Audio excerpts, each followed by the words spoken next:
오늘날에도 남아선호 사상이 아직도 남아 있습니다. 그래서 남녀 어린아이들의 성비가 불균형을 이루고 있지요. 이렇게 된 데는 여전히 아들이 가문을 잇는다고 하는 그런 생각이 아직도 지배하고 있기 때문입니다. 요즘은 많이 변해서 여자아이에게도 호적을 이렇게 옮기는 그런 일도 남아있지만은 여전히 아들이 가문이 있는다고 하는 생각은 흐르고 있습니다. 옛날에는 이런 정도가 훨씬 심했습니다. 이런 것은 장자에 대한 집착으로 나타나는 것입니다. 고대 히브리인들의 생활 속에서도 이런 장자에는 얼마나 중요한 역할을 했는지는 성경에서 자주 언급이 되고 있습니다. 장자들은 상속을 받아도 2배로 받았을 뿐만이 아니라 아버지로부터 이어내려오는 그 족장시대에는 축복권까지도 장자들에게 상속이 되었습니다. 그런데 성경에 보면은 간혹 생물학적인 측면에서가 아니라 장자가 생물학적인 측면에서 첫 번째 먼저 낳기 때문에 장자다, 이런 것이 가끔 다르게 나타나는 그런 경우도 있습니다. 그것은 하나님의 섭리가 개입이 될 때는 제일 첫 번째 맞이가 장자의 권리를 상속을 받지 아니하는 그런 특별한 경우가 나타납니다. 하나님께서 인정하시는 자가 진정한 장자가 되고 하나님이 보시기에 합당한 자가 장자의 기업을 받게 되는 것입니다. 오늘 본문에는 생물학적으로는 장자가 아니었지만은 그 11번째 아들이었던 야곱의 11번째 아들이었던 요셉이 하나님의 섭리 가운데서 요셉과 그 자손들이 장자의 기업을 받는 장면이 기록이 되어 있습니다. 4절 말씀에 보면은 요셉의 자손 므낫세와 에브라임이 그 기업을 얻었더라. 각 지파들이 하나의 몫을 얻게 되는데 요셉은 2몫을 얻었다 이거죠. 이것은 요셉이 장자의 어떤 명분이 요셉에게 내려오고 있음을 보여주고 있는 것입니다. 이 시간 2분깃을 받은 요셉의 자손들 이란 말씀 잠시 살펴보고 기도하고자 합니다. 먼저 2몫을 받고 있는 요셉의 자손, 이것은 야곱의 예언이 성취되고 있는 장면입니다.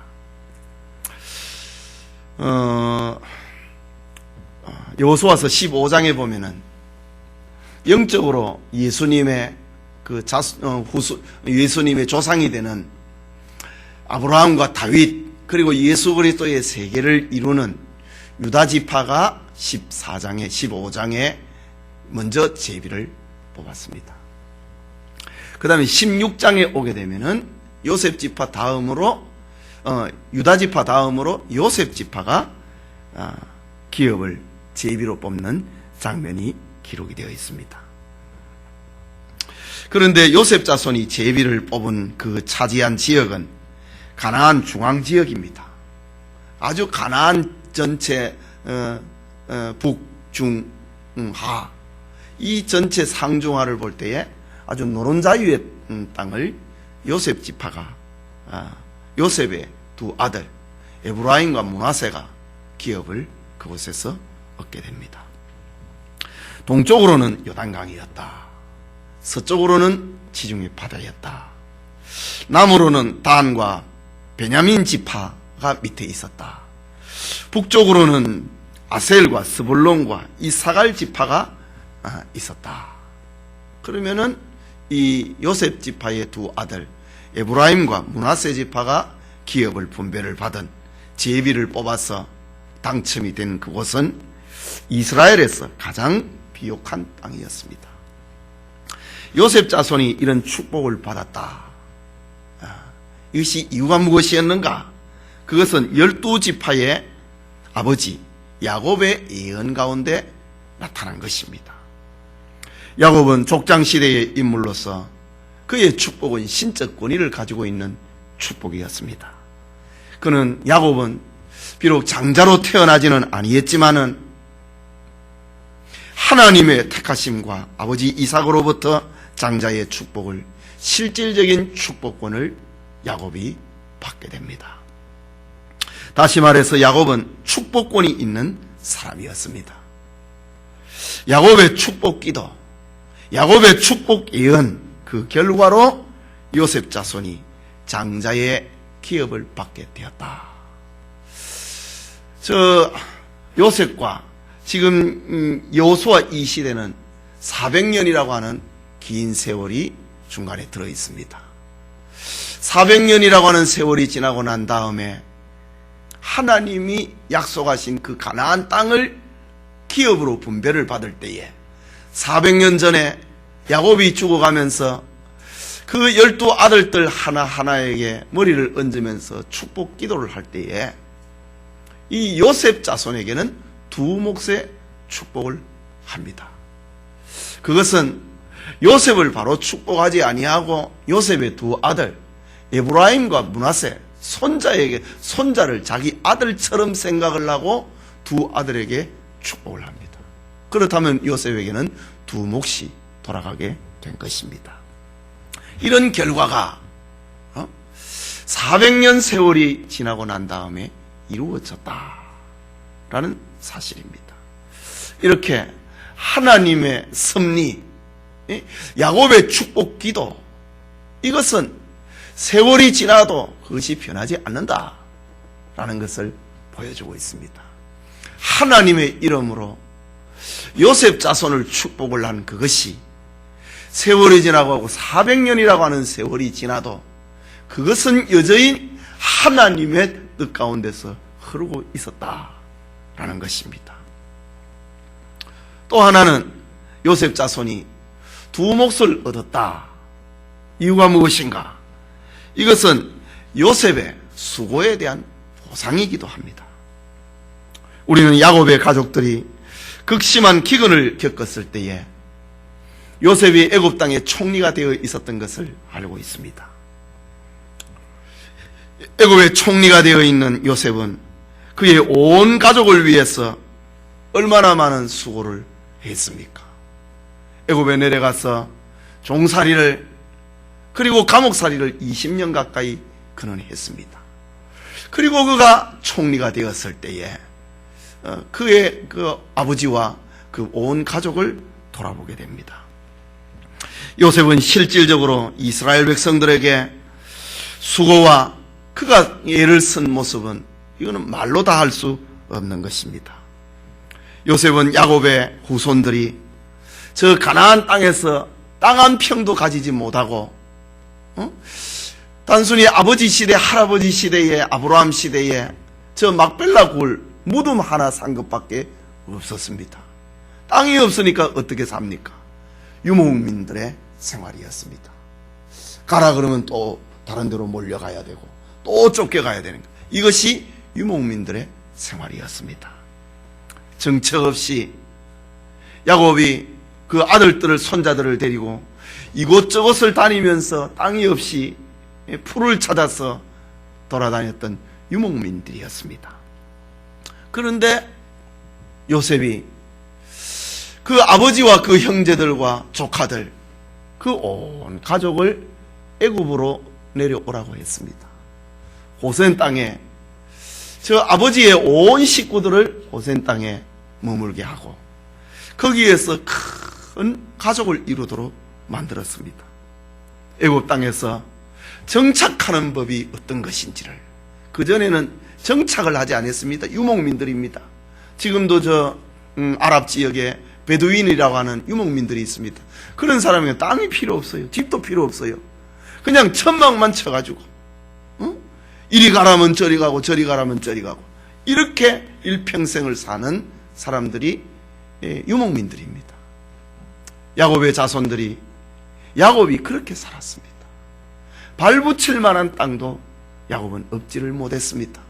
물론 하나님께서 네 자손에게 이 땅을 주겠다고 했지만은 여전히 야곱과 그 후손들은 유목민의 생활을 했던 것입니다. 그런데 요셉이 총리가 되어 있는 애굽에 내려와서 저들은 유목민의 생활들을 이제는 탈피를 합니다. 이제는 양떼와 소떼를 기르기 위해서 어깨에 짊어진 천막을 짊어지고 이것저것을 다니는 그런 생활을 애굽에 내려와서 이제 청산을 합니다. 그리고 농사를 짓는 법을, 과수를 재배하는 법을, 아브라함과 이삭과 야곱 시대에 그게 어디 있었습니까? 그냥 유목민이었습니다. 정처 없이 떠다니는 나그네의 삶을 살았습니다. 그런데 요셉의 보호 아래 저들이 애굽에 내려와서 이제는 유목민의 생활, 물론 이제 양떼와 소떼를 키웠지만은, 그러나 저들은 이제는 자기 집을 두고 농사도 지으면서 농경 생활을 이제 시작을 하게 된 것입니다. 요셉의 보호 아래서 저들이 안정을 찾게 되고 거대한 민족으로 성장을 하게 되는 것입니다. 이런 기틀을 제공을 한 사람이 누구인가? 요셉이었습니다. 특히 요셉은 구속사적인 의미에서 큰 공로가 있는 사람입니다. 요셉의 일평생은 그야말로 예수님의 모습을 보여주고 있는 그런 모형이었습니다. 요셉이 태어났을 때에 여러 자식들 가운데서 요셉은 아버지 야곱으로부터 특별한 사랑을 받은 아들이었습니다. 그래서 아버지는 아들을 특별히 편애를 한 겁니다. 그래서 색동옷을 그에게 지어 입혔습니다. 이것이 화근이 되어서 형제들에게 미움을 받아서 은 20에 저 애굽의 장사꾼들에게 팔려갔습니다. 팔려가서 거기서 종생활을 하다가 누명을 쓰고 감옥 생활을 하게 됩니다. 낮아졌습니다. 그러나 하나님이 함께하는 요셉에게 애굽의 바로왕의 꿈을 꾸고 그 꿈 때문에 잠을 이루지 못하고, 그리고 요셉이 생각이 나서 등용을 하게 되는 높아지는 요셉의 모습입니다. 그리고 요셉이 온 근동 지역과 아비의 집을 구원을 하는 이런 모습은 그야말로 예수님의 모형이었습니다. 예수님은 하나님의 특별한 사랑을 받는 독생자였고, 세상에서 온갖 유의 사람들로부터 미움을 받았고, 그리고 자기의 사랑하는 제자, 형제와 같은 제자에게 은30에 팔리기도 했고, 십자가에 못 박혀 죽으실 정도로 예수님은 낮아지셨고, 그러나 예수님이 부활하고 승천하심으로 높아지시고 자기 백성을 구원하신 이런 모습은 요셉의 모습 속에서 하나님은 요셉이라고 하는 한 인물을 이 땅에 보내어가지고 장차 등장하실 메시아의 모습이 어떤가를 보여주는 한 모형을 만들어 주셨던 것입니다. 이처럼 요셉은 예수님의 그것처럼 하나님의 백성들을 축복을 하는 도구가 되었고, 하나님의 백성들을 축복하는 통로가 되었던 것입니다. 요셉 지파가 두 기업을 얻었다. 11번째 아들임에도 장자의 기업을 얻었다. 이것은 그의 수고에 대한 보답이었다 라는 것입니다. 그 야곱과 히브리 민족을 형성을 하기 위해서 요셉의 수고 없이는 생각할 수가 없는 그렇게 된 것입니다. 우리는 이 땅에서 성도들이 누리게 될 축복과 이런 장면들은 밀접한 관계를 갖고 있습니다. 수고에 대한 보상이다 이지요. 하지만 이것은 어떤 축복인지에 대해서 우리가 바로 알아야 됩니다. 축복은 물질적인 풍요라고 생각을 하는 그런 고정관념에서도 우리는 탈피를 해야 되는 것입니다.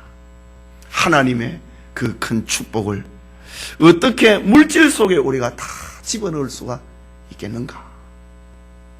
그런 것입니다. 요셉 자손이 받은 축복은 복음에서 수고하는 자들에게 함께 하신다. 수고의 결과로 기업을 주신다. 이런 사실을 우리에게 보여주고 있는 것입니다. 야곱이 그 12아들을 축복을 할 때에 요셉을 향하여서는 이런 은혜가, 이런 마음의 감동이 야곱의 마음 속에서 일어났다 이거지요. 너는 두 몫을 받아야 된다. 너는 비록 11번째 아들이지만은 너는 장자의 기업을 받아야 될 사람이다. 너 두 아들을 데려오라. 그 두 아들을 내 아들처럼 생각을 하고 내가 축복할 것이다 라고 한 것입니다. 그 예언이, 그 수고의 결과가 400년 후에 그 후손들이 복을 받게 되었다. 400년이 지나고 난 다음에 에브라임 지파나 므낫세 지파가 다른 여러 지파들보다 그 인구도 더 적지 아니하고 대등한 그런 축복을 받았다라는 것을 보여주고 있습니다. 또 하나는 두 분깃을 받은 요셉 자손들은 그야말로 하나님의 복을 받은 것입니다. 모세는 말을 하기를 요셉 자손이 차지하는 땅은 하나님의 축복을 받을 것이라고 신명기 33장 13절에서 13절에서 17절에 그렇게 기록을 합니다. 모세 자신도 죽어가면서 지난날 야곱이 그 자손들에게 축복을 한 것처럼 모세 자신도 죽어가면서 12지파를 향하여서 축복을 하는데 요셉 지파를 향하여서는 특별한 축복을 하고 있습니다. 하늘의 보물이 너희에게 있을 것이다. 땅의 보물이, 산의 보물이, 태의 보물이 너희에게 있을 것이다 라고 했습니다. 하늘의 보물은 하늘의 이슬입니다. 땅의 보물은 모세는 예언을 하면서 물이라고 했습니다. 너희들이 거처하는 곳에는 하늘의 이슬이 내리는 곳이요, 너희들이 받을 복은 땅에서 물을 솟아내는 땅이 될 것이다. 그리고 산들에는 과실들이 맺히는 땅이 될 것이다. 너희들이 먹이는 가축들은 태의 열매를 얻게 될 것이다. 이것이 모세가 죽어가면서 요셉 자손을 향하여서 축복한 신명기 33장에 있는 내용입니다. 이런 말씀에 근거를 해서 오늘 본문의 말씀을 본다면은 요셉 자손이 12개의 제비를 통에 담아놓고 한 대표씩 와서 제비를 하나씩 뽑았다. 그런데 요셉 자손의 두 지파, 에브라임 지파가 제비를 뽑고 므낫세 지파가 제비를 뽑았다. 에브라임 지파 옆에 므낫세 지파가 있었고 이렇게 옆에서 제비를 뽑았다. 그런데 저들이 제비를 뽑은 장소가 그야말로 하늘의 이슬이 머무는 장소요, 땅에 물이 솟아나는 장소요, 그리고 산에는 과일이 풍성한 장소요, 양떼와 소떼와 염소떼를 먹이기에 가장 적합한 초지가 있는 그런 땅이었습니다. 그렇다면 제비를 뽑았다, 운이 좋고 재수가 좋아서 좋은 땅 뽑았다, 이것이 아니라는 말입니다. 이것은 너무나도 분명한 하나님의 섭리 가운데서 이루어진 축복이었다. 400년 전에 조상 야곱이 축복하신 그것이 이루어지고 있고, 그 수고의 결과로 말미암아 모세가 죽어가면서 예언을 했던 그 내용이 지금 이루어지고 있는 그런 섭리적인 축복이었습니다. 그렇다면 역사 속에서 하나님의 축복을 발견을 하게 된다면 그것은 곧 우리의 생활 속에서도, 우리의 현실 속에서도 그런 것을 찾아낼 수 있어야 됩니다. 하지만 우리는 하나님의 축복을 멀리서만 찾으려고 합니다. 너무나도 극적인 변화가 나에게 일어날 것, 그런 것을 기다립니다. 마치 그 로또가 당첨이 되는 것처럼 우리의 삶에 이런 축복이, 이 하나님의 축복이 다가오는 걸로 그렇게 생각을 한다 이거지. 그러다 보니 하나님의 세심한 간섭을 잊어버리고 하나님의 모습을 왜곡되게 찾으려고 하고 있는 것입니다.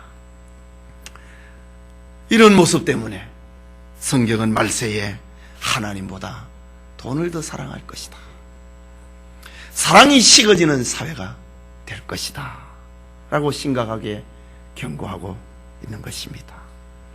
그러므로 우리는 자신의 신앙생활 구석구석까지 들어와 있는 하나님의 섭리적인 축복을 놓치지 말아야 된다라는 말입니다. 이 밤에 예배드리는 성도님, 혹자들은 이스라엘 백성들 중에 유다지파는 정치적인 복을 받았다, 그래서 유다지파 가운데 왕통이 계승이 되었다, 그렇게 말합니다. 또 레위지파는 종교적인 복을 받았다, 그래서 레위지파의 후손 가운데서 제사장의 대가 끊어지지 아니했다 라고 하고, 요셉지파는 물질적인 축복을 받았다 라고 말하기도 합니다. 그러나 이런 축복을 가지고 너무 도식화해서는 안 되는 것입니다. 이런 것들을 허락하시는 하나님의 기준이 있었다. 특별히 오늘 요셉의 자손은